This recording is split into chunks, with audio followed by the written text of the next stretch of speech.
Friday again. Bloody, I don't know where the week's gone. Doesn't seem 2 minutes since I was saying it on my last video, Friday or whatever. Another busy day. We had some pigs go first thing this morning. Some fat pigs to abattoir. And I've got some spraying to do on T-Zeros, fungicides and growth regulators, and a bit of herbicide in among it in places, not all of it. So there, Ollie's spreading slurry, blood slurry, out of our slurry bag, and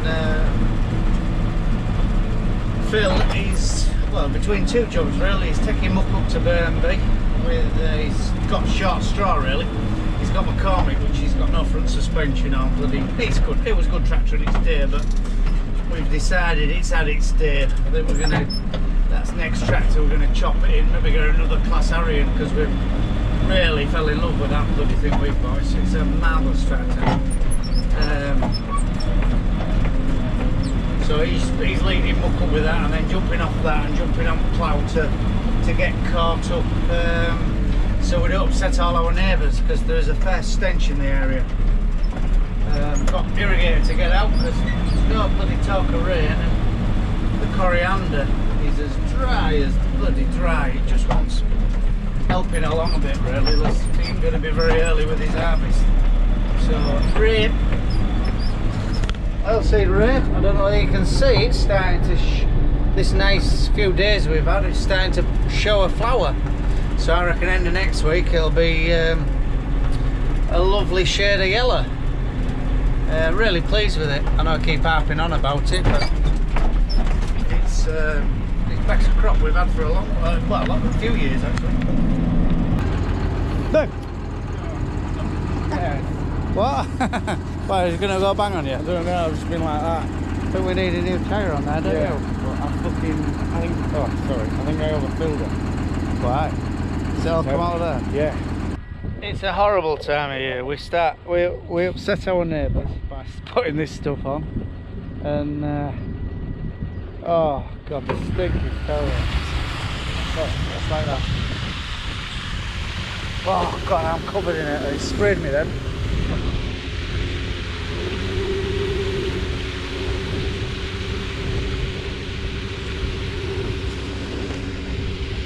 Man, well, he's on Weirwick plough now, so we'll just turn it straight in and it's gone. It's good stuff, it's rocket fuel, but bloody hell, if you get too much on, it bloody kills, you know, it makes everything flat to the floor. It's that rich in nitrogen.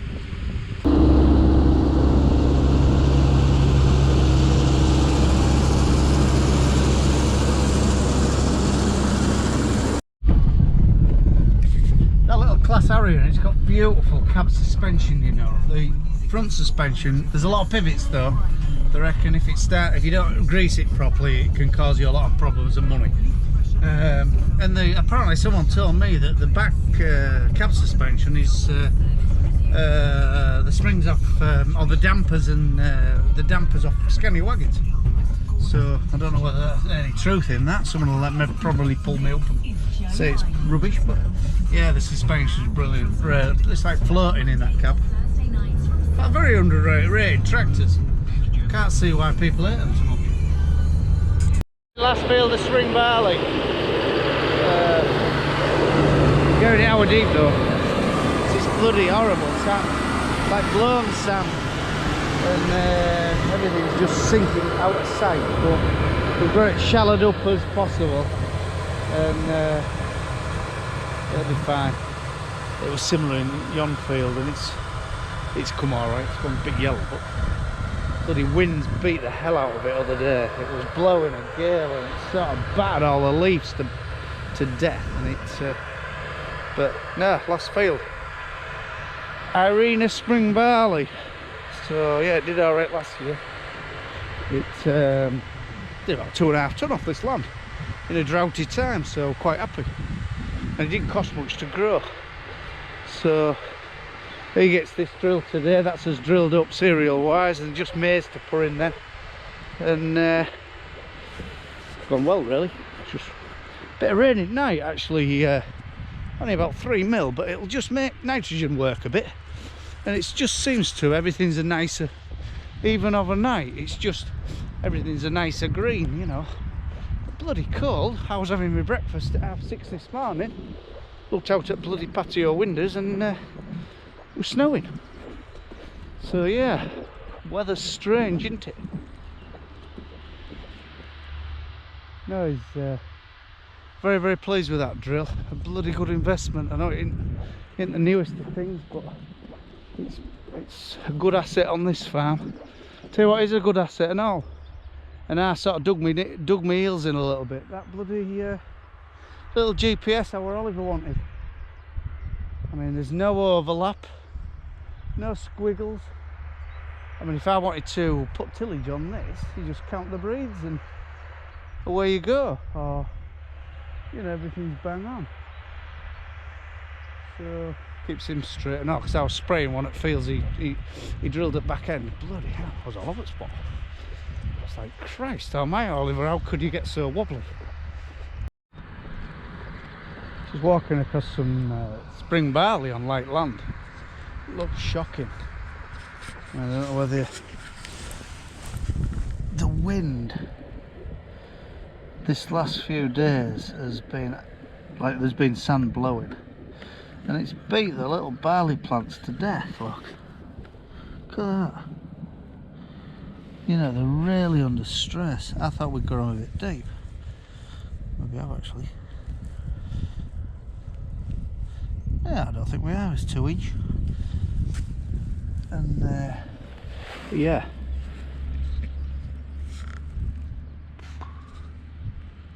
Bloody weather, eh? Weather nowadays, it's so varied, isn't it? 1 minute it's bloody t-shirt weather and you 20 degrees, and then next minute it's like -2 this morning, -4 other morning. Said it Phil's car when he came for work. And you think, how could it be so different? But they recover this because it's like green as, if you look there, that new growth, can you see? That new growth, you know, it'll probably discard that one. And that new one's as strong as out like. So we're just gonna put 100 of a bag of sulphur N on. And hopefully there's plenty of moisture there. There was quite a shower here last night, and hopefully that'll give it a boost as well. That where Ollie is, across there drilling across road, we put blood slurry on that. And that won't need nothing. That won't need no P&K, nitrogen. That'll just grow. In fact, there's places where he overlapped a little bit, where it could be a bit rich. It might go down, but we'll give it a growth reg and look after it a bit better. It'll be this land.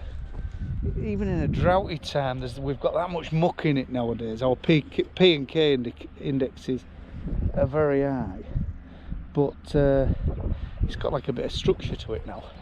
And it's Toyland, it's bloody the finest sand that, you know, but now we've built up that structure and green matter, it's fairly good. Got an interesting little app. I presume most of you arable boys will have this, but it's called Field Radar. Field Area Meter. Looks like that on your phone. Right, you press it. Simple as this. It's just for measuring areas. Right, let it load a bit and press plus field GPS, then you just press start, and what you do, then you either walk round or drive round, and I don't know whether you can see, it's a bit, then walk round and it marks your area and works it out for you. It's quite simple. So if I press start now, and I'll go around it, and then and it'll tell me area, because we want to spray this, you see. Half it's potatoes, and lads who are renting it, they've sprayed their bit, and we're going to put the rest of it in with maize.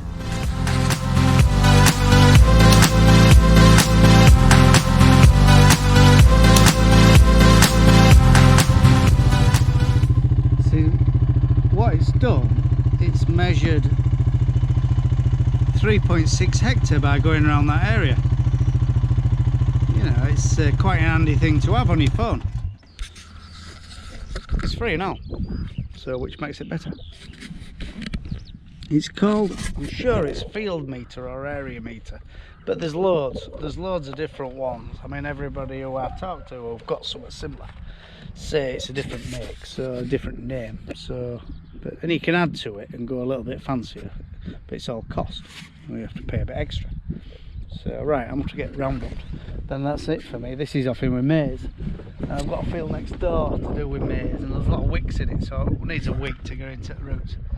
And then we'll muck it probably back in next week. And it's 2. I don't think there'll be any maize going in yet. We're like end of April, you know, last week in April is perfect timing for us, like just that chance of a late frost which knackers it. Right,